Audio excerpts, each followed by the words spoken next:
sometimes as singles, we tend to look at things that God is doing with us only for us. Okay. And what I find when it comes to the development of a believer, and especially as a single believer, whether you're married or single, but especially a single believer, sometimes we don't have a counterbalance in our judgment. And God is working to ensure that you have a counterbalance in your judgment. Okay. And the reason why I say you have to have a counterbalance in your judgment is because a lot of times many believers don't understand when it comes to their growth in life, it's always about your growth without understanding if it's always just about you and you're not balancing your judgment. When things come against you, you don't know how to handle it. Okay. Because you only been training yourself to handle what you feel God is saying, but you never train yourself to handle the counterclaims that come against your life. And so sometimes the way we perceive life is always about trying to get the claims off of our own life, trying to get any judgments or any things that we don't want to be perceived by, the things that we want to make sure that we are the best. If you desire to be married, you want to be the best that you can be for someone. You want to be a servant to someone. But I find that a lot of times, many times, everybody, when it comes to believers, we and sometimes we forget that God is not only giving you the tools for yourself, but he's also giving you the tools for if there's a counterclaim over your life, if there's a counterclaim, counter judgment. See, if you go to court, if you go to court and you say something is wrong and I don't like this and I don't like that, and that's where a lot of times, especially when people are single, they get set up because they only had the claim for something. They never have a counterclaim. They didn't know how to handle, the counterclaims that come against them. And so the judgment is not balanced in the way they're interpreting the problem, the challenge. Let me say this. I don't believe men and women generally are desire to be bad, desire to be wrong, desire to be uh, uh, um, desire to be not who they want to be. Okay. I think at the core of it, it has nothing to do with people desire to be more than what they understand that they are and what they think they can handle. Okay. More than what they understand that they are. Watch this. And if there is a counterclaim that comes against them, what can they handle? Okay. And so I'm saying that to say most of what God is doing in your life is not only preparing you for your greatness and your success, he's also preparing you for any perceived success or knowledge that you thought you had that's actually going to cause you to fall on the rock, that's going to cause you to fall if it doesn't come that way.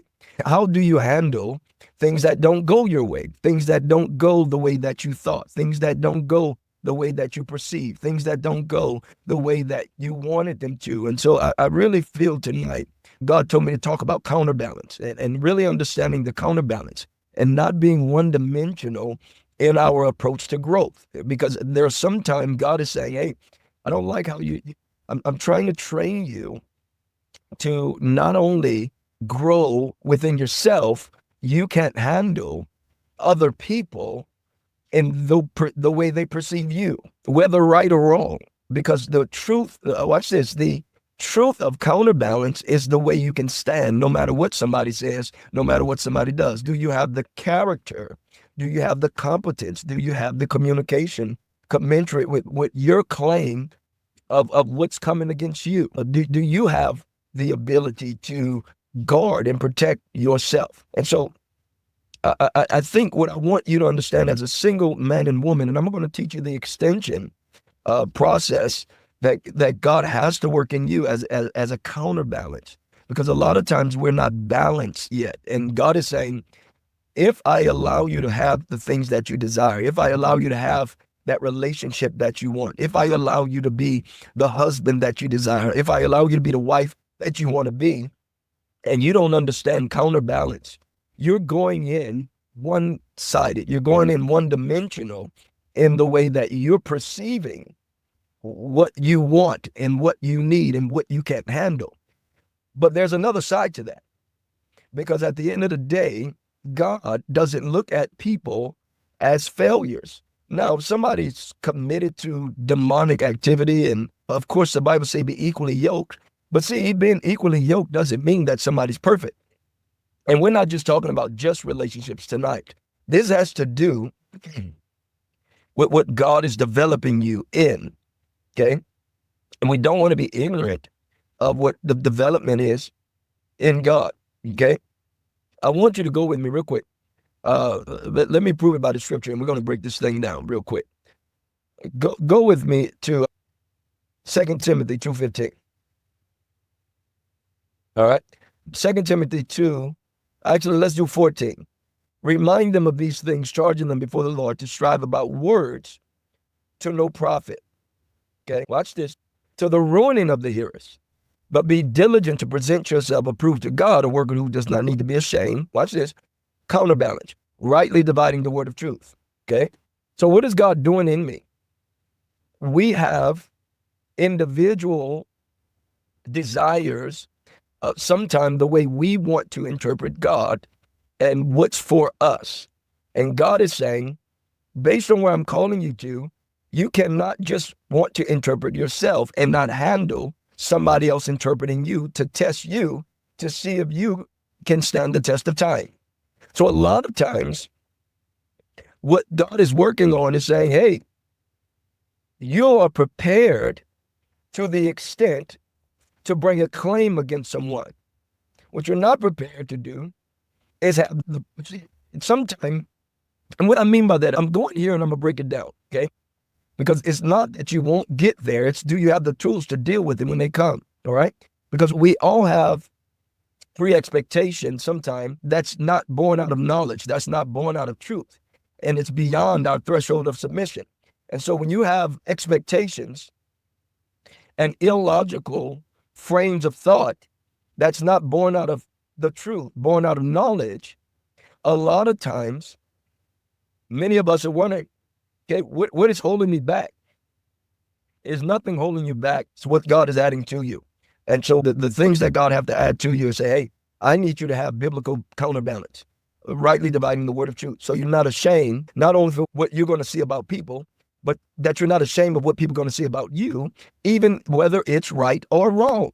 Because we read the scripture last week that it's the light, it's the luminance of the truth that brings conviction on people. It is not what we do. You can just stand in the truth and you're going to make people mad. You can stand in the truth and just hold to the truth. And you and the devils and demons and anger and strife, all of that stuff going to come out. God is saying, I don't like how you handle when that comes out of people. I don't like how you don't have a counter judgment. Hold to my word when it comes to how people judge you, even when they're wrong. I don't like how you handle when people judge you, even when they're right. So sometimes we're thinking God is just working on me. So when I can see what somebody's doing, and this is where, and I'm sharing with you singles, so you don't jump in marriage for this reason. Many marriage people, the reason why they feel like they can give out, because this reason. They was one-dimensional and always able to bring a claim, but they couldn't handle a counterclaim. So when they have a judgment on themselves and they're coming with a claim, it's, hold on. We're going to have to balance this up, because if you violated some stuff and you've come in to bring a claim to violation, now you'd have an imbalance in your judgment. That means blind still leading the blind at the end of the day, if y'all can handle that tonight, okay? So at the end of the day, to some degree, nobody's right. You know why? Because you violated your claim without handling the counterclaim. You violated your own claim because you didn't handle the counterclaim. And this is a judgment issue. He said, listen, be careful to rightly divide the word of truth.